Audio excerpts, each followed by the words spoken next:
ഭൂമി അതിന്റെ ഉള്ളിലുള്ള സ്വർണാഭരണം അടക്കമുള്ളതിനെ പുറത്തേക്ക് കൊണ്ടിടുമ്പോൾ ഓരോ മനുഷ്യന്മാരും വിളിച്ചു പറയും, പടച്ചോനെ ഇപ്പൊ ആർക്കും വേണ്ട. വീട്ടുമുറ്റത്ത് ലക്ഷക്കണക്കിന് കിലോ സ്വർണം നമ്മുടെ വീട്ടുമുറ്റത്ത് വരും. നമ്മുടെ വീട്ടുമുറ്റത്ത് കിലോ കണക്കിന് സ്വർണം പുറത്തു വരും.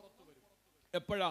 ലോകാവസാനത്തിന്റെ സമയത്ത് ഭൂമി കിടുകിടാ വറയ്ക്കുമ്പോ അതിന്റെ ഉള്ളിലുള്ള മുഴുവൻ പിന്നെ ഭാരമുള്ള വസ്തുക്കൾ മുഴുവനും അള്ളാഹുവിന്റെ അനുമതി പ്രകാരം ഭൂമി പുറത്തേക്ക് കൊണ്ടുവരുമ്പോ നമ്മുടെ വീട്ടുമുറ്റത്ത് കിലോ കണക്കിന് സ്വർണം. നമ്മൾ പറയാം, അല്ലാ ഇതിനു വേണ്ടിയിട്ടാണല്ലോ ഞാൻ ആദ്യം കിട്ടിയ പെണ്ണിനെ കൊണ്ടുവന്ന് ഒഴിവാക്കിയത്. ഈ ഒരൊറ്റ കാര്യത്തിലാണല്ലോ എന്റെ 2 മക്കളെയും മരുമക്കളെ കൊണ്ടുവിടാക്കിയിട്ട് പോയത്. ഇതിന്റെ പേരിലാണല്ലോ തൊട്ടപ്പുറം താമസിക്കുന്ന എന്റെ സഹോദരൻ ഇപ്പോഴും എന്നോട് മിണ്ടാത്തത്. ഇതിനു വേണ്ടിയിട്ടാണല്ലോ ഞാൻ പല ബന്ധുക്കളോടും പിണങ്ങി കഴിയുന്നത്. ഇപ്പൊ ഇതാർക്കും വേണ്ട. കിലോ കണക്കിന് സ്വർണം നമ്മുടെ വീട്ടുമുറ്റത്ത്. അള്ളാഹുവിന്റെ ഖുർആനാണ്. ഹദീസിൽ അള്ളാന്റെ റസൂല് പറയാൻ, ഓരോ മനുഷ്യന്മാരും പറയും, ഫീഹാദാ ഖതഅതു, ഫീഹാദാ ഖതഅതു റഹ്മി, ഫീഹാദാ ഖതൽതു. ഇതിനു വേണ്ടി ഞാൻ കൊന്നു, ഇതിനു വേണ്ടി ഞാൻ കുടുംബബന്ധം മുറിച്ചു. ആ സമയത്ത് പ്രിയപ്പെട്ടവരെ, ഒരു മനുഷ്യർക്കും ഉപകാരമില്ലാത്ത നിലയിൽ ഈ സ്വർണാഭരണം മുഴുവനും പുറത്തേക്ക് അള്ളാഹുവിന്റെ ഭൂമി തള്ളിക്കൊണ്ടുവരും. മറ്റൊരു കാര്യം ഏതെന്നറിയോ? നമ്മുടെ പ്രിയപ്പെട്ട വാപ്പ, നമ്മുടെ പ്രിയപ്പെട്ട ഉമ്മ, നമ്മുടെ പ്രിയപ്പെട്ടവര്, നമ്മുടെ പ്രിയപ്പെട്ട ഉസ്താദുമാര്, നമ്മുടെ വേണ്ടപ്പെട്ടവര്, കണ്ടു മിണ്ടി കൊതിതീരും മുമ്പ് നമ്മളോട് യാത്ര പറഞ്ഞു പോയ നമ്മുടെ പ്രിയപ്പെട്ടവരുണ്ടല്ലോ. ആ പ്രിയപ്പെട്ടവരെ മുഴുവനും നമ്മൾ ഖബറിലേക്ക് കൊണ്ടുവച്ചില്ലേ? ഏതാണോ ഈ മഹല്ലത്തിന്റെ ഖബർസ്ഥാനം എനിക്കറിയില്ല. ഏതായാലും ആ ഖബർസ്ഥാനിൽ നമ്മൾ കൊണ്ടുവന്ന് അടക്കിയിട്ട് 6 അടി മണ്ണിലേക്ക് ഇറക്കി വെച്ച് 3-10 പലക നിരത്തിയിട്ട് 3 പിടി മണ്ണ് വാരിയിട്ട് 2 മീസാങ്കല്ലും നാട്ടി നമ്മൾ പിരിഞ്ഞവരല്ലേ സഹോദരാ. നാളെ അള്ളാഹുവിന്റെ ഖുർആൻ പറയുന്നു, ഭൂമി ഒരു കിടുകിടാ വിറയ്ക്കപ്പെട്ട് ആ ഭൂമി അതിന്റെ ഉള്ളിലുള്ളതെല്ലാം പുറത്തേക്ക് വലിച്ചെറിയുമ്പോ നമ്മുടെ പ്രിയപ്പെട്ടവരുടെ മയ്യത്തുകളെല്ലാം പുറത്തേക്ക് വരികയാ. നമ്മുടെ പ്രിയപ്പെട്ടവരുടെ മയ്യത്ത് ജനാസകൾ എല്ലാം പുറത്തേക്ക് വരികയാണ്. പ്രിയപ്പെട്ട സഹോദരങ്ങളെ, ഭൂമിയുടെ അടിയിൽ പിന്നെ ഒന്നും ഉണ്ടാവൂല. ഖബറടക്കിയ മയ്യത്തുകളെല്ലാം പുറത്തേക്ക് വരികയാ. അള്ളാഹുവിന്റെ ഖുർആൻ പറയുന്നു, വഅഖ്റജത്തിൽ അർളു അസ്ഖാലഹാ. ഭൂമിയുടെ അകത്തുള്ളത് എന്താണോ അതെല്ലാം പുറത്തു വരികയാ. ആ നിമിഷമാണ് മനുഷ്യൻ ചോദിക്കുന്നത്, വഖാലൽ ഇൻസാൻ, മനുഷ്യൻ ചോദിക്കുന്നു, എന്താ പറ്റിയത്, എന്താ പറ്റിയത്? അതിന് മറുപടി അല്ല തന്നെ പറയുകയാ.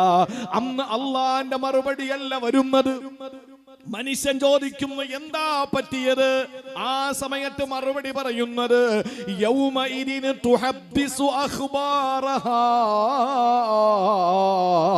ആ സമയത്ത് ഭൂമി സംസാരിക്കുകയാണ്. ആ മനുഷ്യൻ ചെയ്ത എല്ലാ തിന്മകളെയും ഭൂമി സംസാരിക്കുകയാണ്. ഭൂമി സംസാരിക്കുകയാണ്.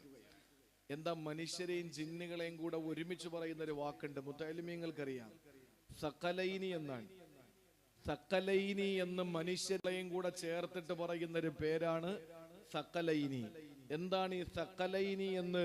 നബിയു സഖലൈൻ എന്ന് പറയാറുണ്ട്. മനുഷ്യഭൂത വർഗത്തിന്റെ പ്രവാചകൻ. സഖലൈനി എന്ന് പറഞ്ഞാൽ മനുഷ്യരും ഭൂതവർഗവും തമ്മിൽ അവർക്ക് 2 പേർക്കും കൂടി പറയുന്ന ഒരു പേരാണ് സഖലൈൻ. എന്താണ് അതിന് കാരണമെന്നറിയോ?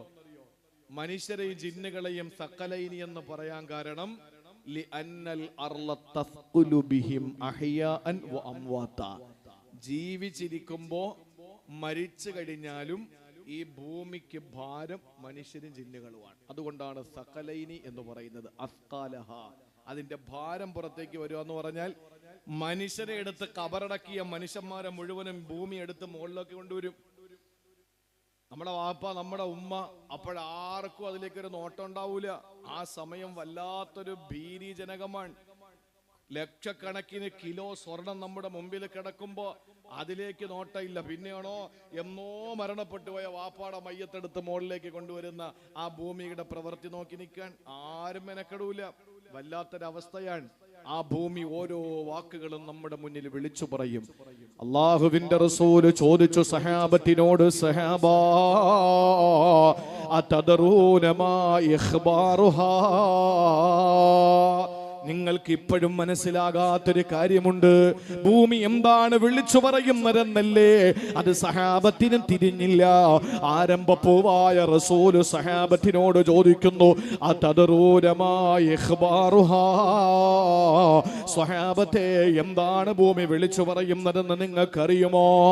അവര് പറഞ്ഞു, അല്ലാഹു വറസൂലുഹു അഅലം, ഞങ്ങൾക്കറിയില്ല നബിയേ, അല്ലാഹു മാത്രമേ അറിയൂ, പിന്നെ അങ്ങയ്ക്കും അറിയാം, അതല്ലാതെ ഞങ്ങൾക്കറിയില്ല തിരുദൂതരെ.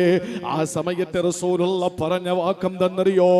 അൻ തശ്ഹദ അലാ കുല്ലി അബ്ദിൻ ഔ അമത്തിൻ ബിമാ അമില അലാ ലഹരിഹാ തഖൂൽ അമില യൗമ കദാ വകദാ വകദാ ഫഹാദിഹി ഇഖ്ബാറുഹാ നബി മുഹമ്മദ് മുസ്തഫ. ഭൂമി പറയും അത്രേ, ഇന്ന ദിവസം ഇന്ന സമയം ഇവൻ എന്റെ മുകളിൽ വെച്ച് ഇന്നത് ചെയ്തു എന്ന്. എന്റെ പുറത്ത് വെച്ചാണ് ഇവൻ കള്ളു കുടിച്ചത്, ഇവൻ ലോട്ടറി എടുത്തത് എന്റെ നെഞ്ചത്ത് ചവിട്ടി നിന്നുകൊണ്ടാണെന്ന്. നീ എവിടെയെങ്കിലും ഇരുന്ന് നീ ഒന്ന് എടുക്കണമല്ലോ ലോട്ടറി. നീ എവിടെ ഇരുന്നാ എടുക്കുന്നത്? അത് ഞാൻ പിന്നെ എന്റെ വണ്ടിക്കകത്തിരുന്ന് എടുത്താൽ വല്ല പ്രശ്നമുണ്ടോ? ഈ 4 ടയറും നിലത്തല്ലേ നിൽക്കുന്നത്. ആ നിലം അള്ളാഹുവിനോട് പറയും, പടച്ചവനെ അമില കഥ വക്കഥ വക്കഥ, ഇന്ന ഇന്ന കാര്യങ്ങള് എന്റെ നെഞ്ചത്ത് ചവിട്ടി നിന്നിട്ടാണ് ഇവൻ ചെയ്തത് തമ്പുരാനെ എന്ന് ഭൂമി അള്ളാഹുവിന്റെ കോടതിയിൽ പറയുമെന്ന് നബി മുഹമ്മദ് മുസ്തഫ. നമ്മുടെ ചില ആളുകൾ പറയാറുണ്ട് ഭാരതാമ്മ. ഭാരതാമ്മ എന്ന് പറഞ്ഞാൽ ഭാരതം നമ്മുടെ അമ്മയാണ്. എന്നാൽ അഷ്റഫുൽ ഖൽഖ് സല്ലല്ലാഹു അലൈഹി വസല്ലമ തങ്ങൾ പഠിപ്പിച്ചത് ഭൂമി നിന്റെ ഉമ്മയാണ്. ഭൂമി ഭാരതം മാത്രമല്ല, ഈ ലോകത്ത് എവിടെ പോയാലും ആ ഭൂമി നിന്റെ ഉമ്മയാണ്. തഹ്ഫളു മിനൽ അർളി ഫഇന്നഹാ ഉമ്മക്കും നബി മുഹമ്മദ് മുസ്തഫ. നിങ്ങൾ ഒന്ന് ശ്രദ്ധിച്ചേ, വാപ്പ ഉമ്മ മക്കൾ അടങ്ങുന്ന ഒരു വീട്. ഉമ്മ മക്കളുടെ ഭാഗത്ത് നിന്ന് എന്ത് തെറ്റ് കണ്ടാലും ഉമ്മ വാപ്പയെ അറിയിക്കാറില്ല. കാരണം എന്താ? വാപ്പ മക്കളെ അടിച്ചാലോ തല്ലിയാലോ എന്ന് പേടിച്ചിട്ട് ഉമ്മ അതെല്ലാം മറച്ചു വെക്കും. ഇനി വാപ്പ മോനെ വീട്ടിൽ നിന്ന് പുറത്താക്കി എന്നിരിക്കട്ടെ, ഇവൻ എന്തെങ്കിലും ഒരു കേസിന്റെ പേരിൽ കഞ്ചാവായിരുന്നു അല്ലെങ്കിൽ മറ്റേതെങ്കിലും കാരണം, ഇപ്പൊ കഞ്ചാവിന്റെ പേരിൽ മക്കളെ വാപ്പമാര് വീട്ടിൽ നിന്ന് ഇറക്കൂല, എങ്ക വഴിയിട്ട് വെട്ടി 9 കഷ്ണാക്കി കളയും. അതുറപ്പാ. ഇപ്പൊ ഒന്നും മിണ്ടാൻ പറ്റാത്ത കാലമാണ്. ഒരു സ്കൂളിലേക്ക് പോകുന്നു, ഞാൻ പഠിച്ചപ്പോൾ അധ്യാപകൻ ഉണ്ടോ എന്ന് ചോദിക്കുന്നു. എനിക്ക് കുറച്ച് കാശ് അന്ന് തരാനുള്ള കാശോ അന്നത്തെ ഏതോ ഒരു തൊപ്പിയോ എന്തൊക്കെ ചോദിക്കുന്നു. അത് കൊടുക്കാൻ കഴിയാതെ അവര് വിഷമിക്കുന്നു. ഉടൻ തന്നെ കരുതി വെച്ചിരുന്ന തോക്കെടുക്കുന്നു. ഉടനെ ആകാശത്തേക്ക് വെടിവെക്കുന്നു, പിന്നെ താഴേക്ക് വെടിവെക്കുന്നു, ഭീകരാന്തരീക്ഷം സൃഷ്ടിക്കുന്നു, പോലീസ് പിടിക്കുന്നു, എഴുതിയിടുന്നു ഇവൻ മാനസിക രോഗി. കേരളം ഭ്രാന്താലയമായി കൊണ്ടിരിക്കുകയാണ്. അൽഹംദുലില്ലാഹ്, മാനസിക രോഗിയല്ലാത്തൊരു സമൂഹം ഉണ്ടെങ്കിൽ അത് മുസ്ലിങ്ങളാണ്. മാനസിക രോഗിയല്ലാത്തൊരു സമൂഹം ഉണ്ടെങ്കിൽ അത് മുസ്ലിങ്ങളാണ്. എന്ന് പറഞ്ഞതിന്റെ അർത്ഥം എന്താ? മുസ്ലിം ഒരു മേത്തൻ ഏതെങ്കിലും ഒരു പേരുള്ളവനായിക്കോട്ടെ, അവന് മുഴുവട്ടനാണെന്നിരിക്കട്ടെ, അവന് ഊളമ്പാറ കിടന്ന പിന്നെ റിപ്പോർട്ടുണ്ട്, അവന് കുതിരവട്ടത്ത് കിടന്നതുണ്ട്, ഇതൊക്കെ അവന്റെ കൈവശമുണ്ടെങ്കിലും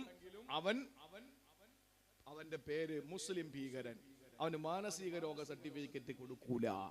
നേരെ മറിച്ച് ഒരു രോഗവും ഇല്ലാത്തവൻ എന്ത് ചെയ്താലും ആളുകൾ പറയും, ചാനലുകൾ പറയും അവൻ എന്തോ മാനസിക രോഗം ഉള്ളത് കൊണ്ടാകാം. പോലീസ് പറയും അവൻ മാനസിക രോഗിയാ. ഇല്ലാത്ത സർട്ടിഫിക്കറ്റ് ഒക്കെ അപ്പോൾ ഹാജരാക്കോടെ. അതല്ലേ ഇപ്പൊ സംഭവിച്ചുകൊണ്ടിരിക്കുന്നത്. എന്റെ പ്രിയപ്പെട്ട സഹോദരങ്ങളെ, ഞാൻ പറഞ്ഞു വന്ന വിഷയം വളരെ ഗൗരവത്തോടു കൂടി മനസ്സിലാക്കുക.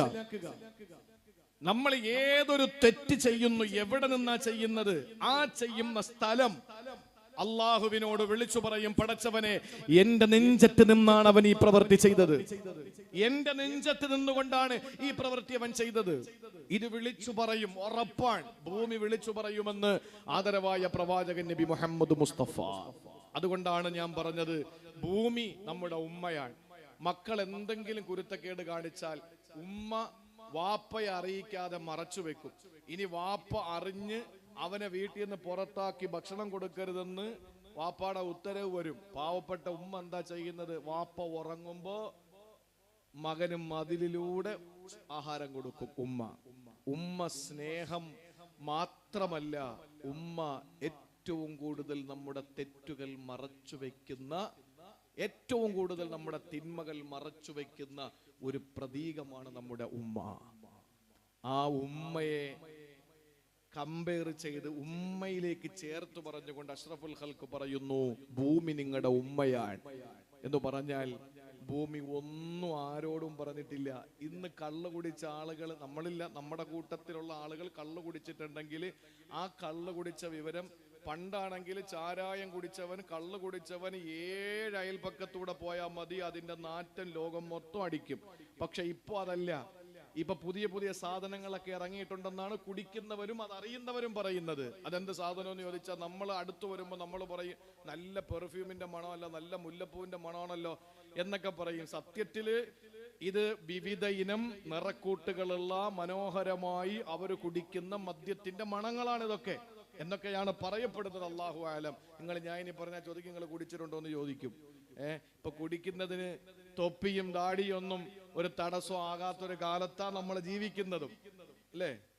തെറ്റായിട്ട് തന്നെ നമ്മൾ ലോകത്തിന്റെ മുമ്പിൽ പറയും വേണം. അത് മറച്ചു വെക്കാൻ നമുക്ക് കഴിയില്ല. അപ്പൊ ഏതായിരുന്നാലും എൻ്റെ പ്രിയപ്പെട്ട സഹോദരങ്ങളെ, ഉമ്മ നമ്മുടെ തെറ്റുകൾ വാപ്പയെ അറിയിക്കാതെ മറച്ചു വെക്കുന്നത് പോലെ ഭൂമി ഒരാളോട് നമ്മളെ പറ്റി പറയുന്നില്ല, ഒരാളോട് നമ്മളെ പറ്റി പറയുന്നില്ല. അതാണ് റസൂലുള്ളാഹി തങ്ങൾ പറഞ്ഞത്,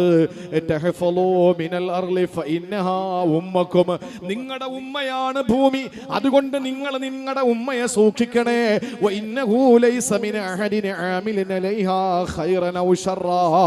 ഏതൊരാളും നന്മയാകട്ടെ തിന്മയാകട്ടെ ചെയ്യുന്നുവോ ഇല്ലാ വഹിയ മുഖ്ബിറാ, അത് പിന്നീട് വിളിച്ചു പറയുന്നതാണ്, ഇപ്പൊ പറയൂല.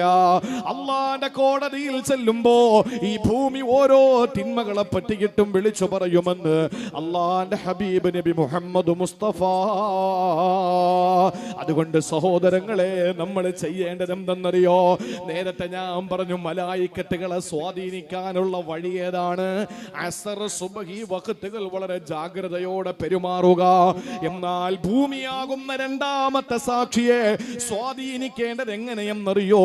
ഈ ഭൂമിയിൽ നമ്മൾ കഴിയുന്ന അമലുകൾ നമ്മൾ ചെയ്യുക. ഭൂമിയിൽ കഴിയുന്ന അമലുകൾ ചെയ്യുക.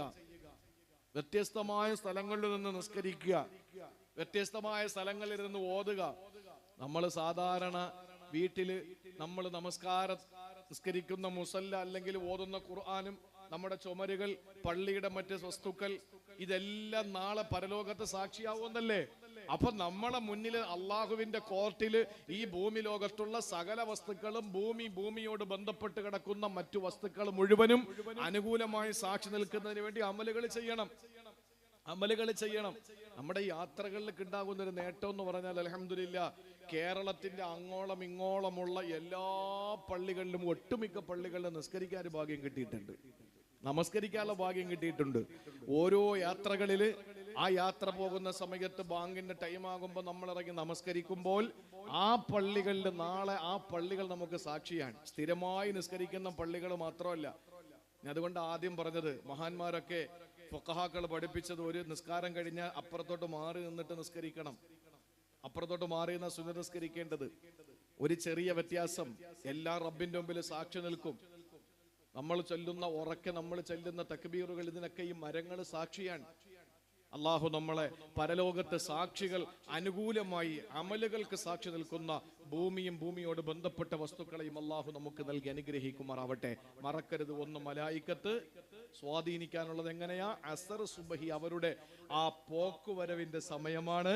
ആ സമയത്ത് കൃത്യമായി നമ്മൾ ഈ ഇബാദത്തുകൾ ചെയ്യുക. ആ രണ്ട് സമയം വേറൊരു പ്രത്യേകത കൂടിയുണ്ട്. എന്താണെന്നറിയോ? ഈ രണ്ട് സമയത്തും നിസ്കാരം കഴിഞ്ഞാൽ സുന്നത്ത് നിസ്കാരം ഇല്ല. അസറിന് ശേഷം സുന്നത്ത് നിസ്കാരം ഇല്ല, സുബഹിക്ക് ശേഷം സുന്നത്ത് നമസ്കാരം ഇല്ല. ആ രണ്ട് വഖത്ത് സമയം മലായിക്കത്തിന്റെ ഷിഫ്റ്റ് നടക്കുകയാണ്. മലായിക്കത്തിന്റെ മലക്കുകളുടെ ചേഞ്ചിങ് നടക്കുകയാണ്. അള്ളാഹു മനസ്സിലാക്കാനുള്ള തൗഫീക്ക് നൽകി അനുഗ്രഹിക്കുമാറാവട്ടെ. ഇനി മൂന്നാമത്തെ കാര്യം ഞാൻ ചുരുക്കി പറയാൻ. രണ്ടാമത്തേത് ഭൂമി. അതുകൊണ്ട് പരമാവധി എവിടെയൊക്കെ നിന്ന് തസ്ബീഹ് എല്ലാം പറ്റുമോ, എവിടെയൊക്കെ നിന്ന് നമുക്ക് ഇബാദത്ത് എടുക്കാൻ പറ്റുമോ, എവിടെയൊക്കെ നിന്ന് നമുക്ക് അമലുകൾ ചെയ്യാൻ പറ്റുമോ അതൊക്കെ ചെയ്യുക. അത്രയും സ്ഥലം നാളെ റബ്ബിന്റെ കോടതിയിൽ നമുക്ക് സാക്ഷി നിൽക്കും. അള്ളാഹു തൗഫീഖ് തരട്ടെ. ഇനി മൂന്നാമത്തേത്, പ്രിയപ്പെട്ട സഹോദരങ്ങളെ, ഓരോ സമയങ്ങളാണ്. ആദരവായ പ്രവാചകൻ സല്ലല്ലാഹു അലൈഹി വസല്ലമ തങ്ങളെ പറയുകയാണ്, സമയം അല്ലാഹുവിന്റെ കോടതിയിൽ സാക്ഷി നിൽക്കുന്നത് എങ്ങനെയെന്നറിയോ? യുനാദി കുല്ലയൗം, ഓരോ ദിവസവും വിളിച്ചു പറയുകയാണ്, അനയൗമുൻ ജദീദ്, ഞാനൊരു ന്യൂ ഡേ ആണ്, പുതിയ ദിവസമാണ്, ഞാനൊരു പുതിയ ദിവസമാണ്. പുതുവർഷ പുലരി എന്നാണ് ഡിസംബർ മാസം 31 എന്നാര് കരുതി പോകരുത്.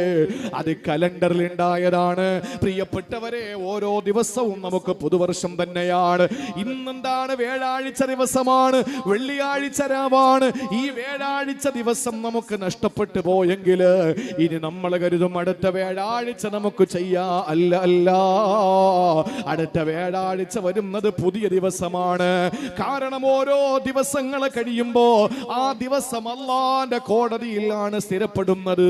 കഴിഞ്ഞ റമളാനിൽ നിന്നാകാ കഴിഞ്ഞില്ല എന്നാൽ നമ്മൾ പറയുന്നു വരട്ടെ, റമളാനിൽ നിന്നാകാ. അല്ല, കഴിഞ്ഞ റമളാന് പോയി, ആ റമളാൻ ഇനി വരൂല, ജീവിതത്തിൽ മടങ്ങി വരൂല.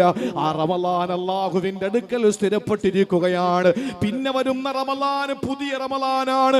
ഒരു വെള്ളിയാഴ്ച നഷ്ടപ്പെട്ടു പോയാൽ അടുത്ത വെള്ളിയാഴ്ച നന്നാകാമെന്ന് ചിന്തിക്കുന്നവരെ, ആ വെള്ളിയാഴ്ച മറ്റൊരു വെള്ളിയാഴ്ചയാണ്. കഴിഞ്ഞ വെള്ളിയാഴ്ച പടച്ചവന്റെ കോടതിയിൽ സ്ഥിരപ്പെട്ടിരിക്കുകയാ. അതാണ് റസൂല് പറഞ്ഞത്, ഇന്നി യൗമുൻ ജദീദ്, അന യൗമുൻ ജദീദ്, ഞാനൊരു പുതിയ ദിവസമാണ്. വഅന അലാ മാ തഅമലു ഫിയ ഷഹീദ്, എന്നിൽ നീ എന്തൊക്കെ ചെയ്തോ ഞാനതിന് സാക്ഷിയാണ്. സഹോദരങ്ങളെ, റസൂലുള്ള പഠിപ്പിക്കുകയാണ് മൂന്നാമത്തെ സാക്ഷി ഏതെന്നറിയോ? അല്ലാഹുവിന്റെ കോടതിയിൽ ഓരോ ദിവസവും എന്ന് പറയുകയാ. ഒരു ദിവസം ശനിയാഴ്ച ദിവസം നമ്മൾ കള്ളു കുടിച്ചെന്നിരിക്കട്ടെ, ആ ദിവസം അല്ലാഹുവിന്റെ അടുക്കൽ വന്നിട്ട് പറയാണ്, പടച്ച റബ്ബേ, ഞാൻ അവന്റെ അടുക്കലേക്ക് പോയപ്പോൾ കള്ളു കുടിച്ചു അവന്. നമ്മൾ ചിന്തിക്കുമെന്ന പിറ്റേ ശനിയാഴ്ച വരുമല്ലോ, ആ ശനിയാഴ്ച നാളെ റബ്ബിന്റെ കോടതിയിൽ അനുകൂലമാകുമെന്ന്. ശരിയാ, പക്ഷെ ഒന്നറിയണം, ആ ശനിയാഴ്ച അല്ല ഈ ശനിയാഴ്ച, രണ്ടും വേറെയാണ്. അതാണ് ഹബീബ് പറഞ്ഞത്, യുനാദി കുല്ലയൗം, ഓരോ ദിവസവും വിളിച്ചു പറയുകയാണ്, അന യൗമുൻ ജദീദ്, ഞാൻ പുതിയ ദിവസമാണ്. വഅന അലാ മാ തഅമലു ഫിയ ഷഹീദ്, നീ എന്താണോ എന്നിൽ ചെയ്യുന്നത് അതെല്ലാം വളരെ കൃത്യമായി ഞാൻ സാക്ഷി നിൽക്കുന്നതാ. അതുകൊണ്ട് പ്രിയപ്പെട്ടവരെ, ഒരു ദിവസം പോലും മുടക്കമാക്കരുത്, ഒരു ദിവസം പോലും നഷ്ടപ്പെടുത്തരുത്. ഓരോ ദിവസത്തിനും അല്ലാഹു ഓരോ പ്രത്യേകത കൊടുത്തിട്ടുണ്ടല്ലോ. സഹോദരങ്ങളെ, ശനിയാഴ്ച ദിവസമാണ് ഭൂമി അല്ലാഹു പടച്ചത്. ചിന്തിക്കണേ, ഞായറാഴ്ച ദിവസത്തിലാണ് അല്ലാഹു തമ്പുരാൻ ഈ ഭൂമിയിൽ ആവശ്യമായ മരങ്ങൾ നട്ടുപിടിപ്പിച്ചത്. തിങ്കളാഴ്ച ദിവസം അല്ലാഹു തആല സൃഷ്ടിച്ച പല സൃഷ്ടികളുണ്ട്. ചൊവ്വാഴ്ചയാണ് അല്ലാഹു തആല സകല വൃത്തികേടുകളെയും അല്ലാഹു പടച്ചത്. വെറുക്കപ്പെട്ട എല്ലാ വസ്തുക്കളെയും പടച്ചത് ചൊവ്വാഴ്ചയാ. ബുധനാഴ്ച തിങ്കളാഴ്ചയാണ് മൃഗങ്ങളെ അല്ലാഹു പടച്ചത്. മൃഗങ്ങളെ അല്ലാഹു പടച്ചത് തിങ്കളാഴ്ചയാ.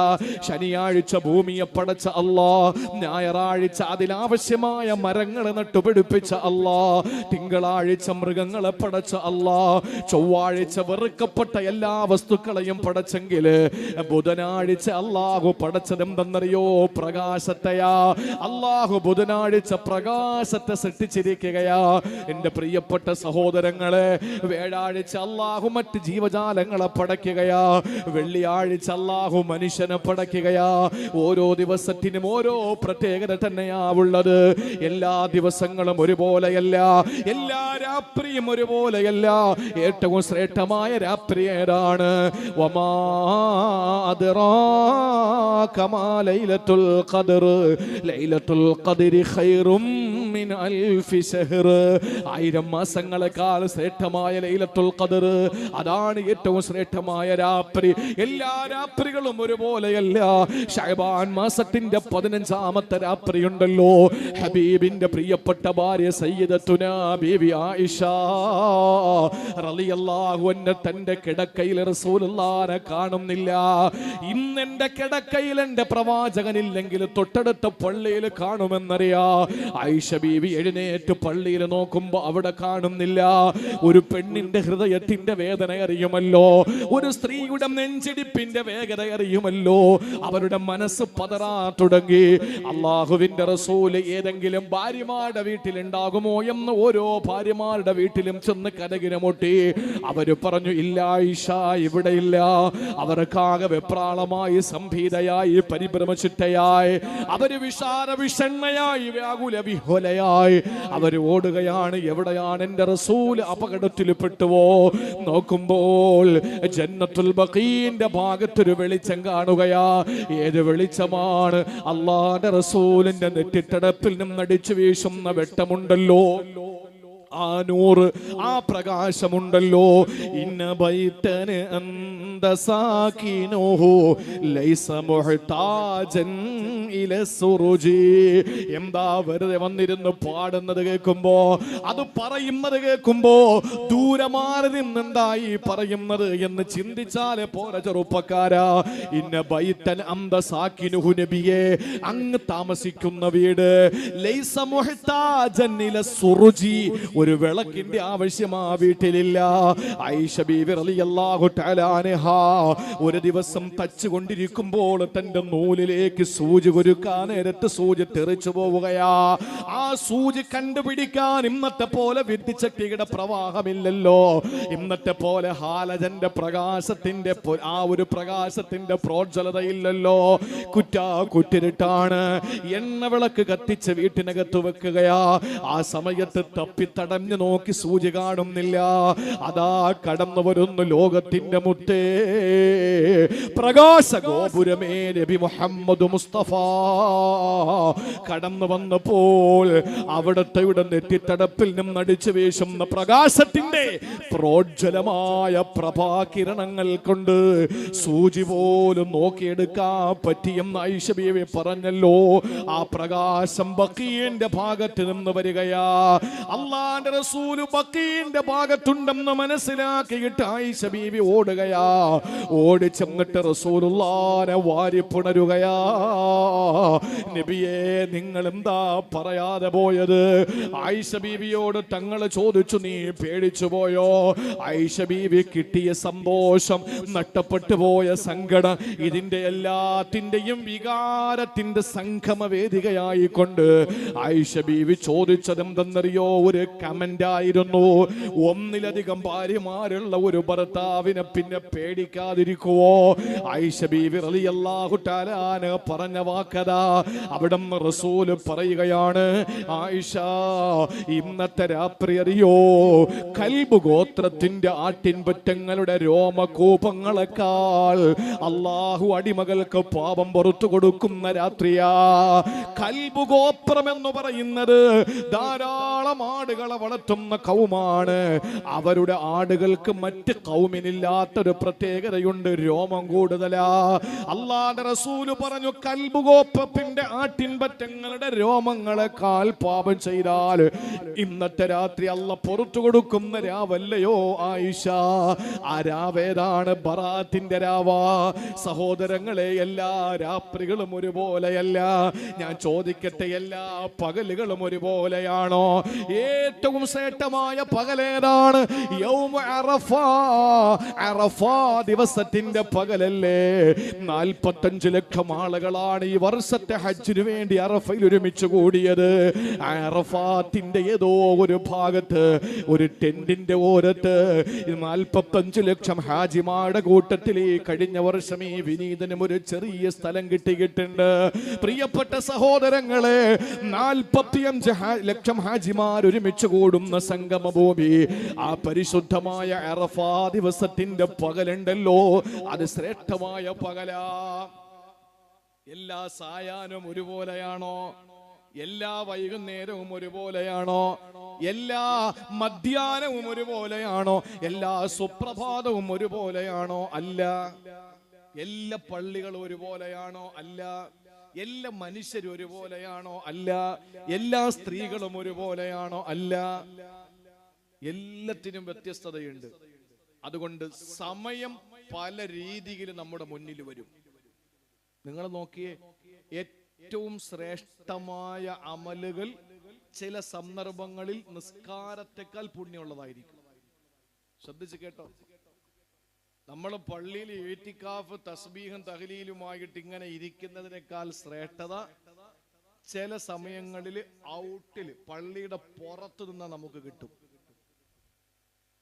പള്ളിക്കകത്ത് ഇരിക്കുന്നവനാണോ പള്ളിയുടെ പുറത്ത് നിൽക്കുന്നവനാണോ ശ്രേഷ്ഠത കൂടുതലെന്നൊരാൾ ചോദിച്ചാൽ ഒറ്റ മറുപടി കൊടുക്കാൻ പറ്റൂലെന്നായി പറയുന്നേ. ചിലപ്പോ പള്ളിക്കകത്തിരിക്കുന്നതിനേക്കാൾ ശ്രേഷ്ഠത പുറത്ത് നിൽക്കുന്നതിനുണ്ടാവും. അതെങ്ങനെയാ?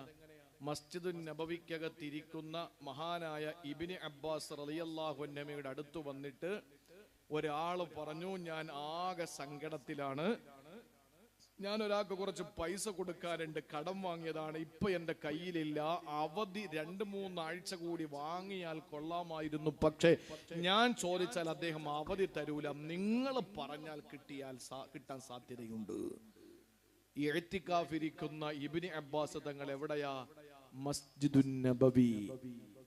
എഴുന്നേറ്റു അദ്ദേഹം, പുറത്തിറങ്ങി ചെരുപ്പ് ധരിച്ച് നടക്കാൻ ഒരുങ്ങിയപ്പോൾ അദ്ദേഹം ഒരു കാര്യം അങ്ങോട്ട് ഉണർത്തുകയാണ്. എന്താണെന്നറിയോ? അങ്ങ് ഇഅ്തികാഫിലല്ലായിരുന്നോ? ഞാനായിട്ട് അങ്ങയുടെ പുണ്യം കളഞ്ഞു എന്ന് തോന്നുന്നുണ്ടോ? ആ സമയത്ത് ഇബ്നു അബ്ബാസ് തങ്ങൾ തിരു റൗള ഷരീഫിലേക്ക് ചൂണ്ടിക്കിട്ട് പറഞ്ഞു, ദാ ഈ കിടക്കുന്ന എൻ്റെ നായകൻ പറഞ്ഞിട്ടുണ്ട് എന്ന് പറഞ്ഞിട്ട് കരയാൻ തുടങ്ങി. ഹദീസിൽ കാണാം, ആ കാലത്ത് ആ അടുത്ത സമയത്ത് റസൂലുള്ളാഹിയുടെ വഫാത്ത്, അതുകൊണ്ടാണ് കരഞ്ഞു പോയത്. എന്നിട്ട് പറഞ്ഞു, ആ പ്രവാചകൻ എന്നോട് പറഞ്ഞിട്ടുണ്ട്, ഒരാളുടെ ഏതെങ്കിലും ഒരു വിഷയത്തിൽ ഇടപെടാൻ വേണ്ടിയിട്ട് നമ്മൾ പോകുന്നൊരു സമയം, ആ സമയം ഒരാൾക്ക് എന്തെങ്കിലും ഒരു കാര്യം നേടാൻ, ചിലപ്പോൾ നമ്മൾ ചെന്ന് പറഞ്ഞാൽ അദ്ദേഹത്തിന്റെ കുറച്ച് കടം മാറി കിട്ടും, അല്ലെങ്കിൽ നമ്മൾ ചെന്ന് ഒന്ന് സംസാരിച്ചാൽ അദ്ദേഹത്തിന് ഒരു വീട് കിട്ടും, അല്ലെങ്കിൽ നമ്മൾ ചെന്ന് എന്തെങ്കിലും ഒരു വാക്ക് പറഞ്ഞാൽ അദ്ദേഹത്തിന്റെ മകളുടെ കല്യാണം നടക്കും. അങ്ങനെ ഉണ്ടെങ്കിൽ ഒരാളുടെ ഏതെങ്കിലും ആവശ്യ പൂർത്തീകരണത്തിന് വേണ്ടി ഇറങ്ങിപ്പോകുന്ന ഒരു മനുഷ്യൻ ഈ മസ്ജിദുൻ നബവിയിൽ ഇഅ്തികാഫിരിക്കുന്നതിനേക്കാൾ ശ്രേഷ്ഠതയാണ്, എത്രയോ വർഷത്തെ ഇഅ്തികാഫിനേക്കാൾ പുണ്യമാണ് പുറത്തേക്ക് പോയി ഒരു സഹോദരന്റെ ഒരു വിഷയത്തിൽ ഇടപെടുന്നത് എന്ന് എൻ്റെ പ്രവാചകൻ പറഞ്ഞിട്ടുണ്ടെന്ന് പറഞ്ഞിട്ട് ഇബ്നു അബ്ബാസ് തങ്ങൾ കരഞ്ഞുവെന്നാണ്.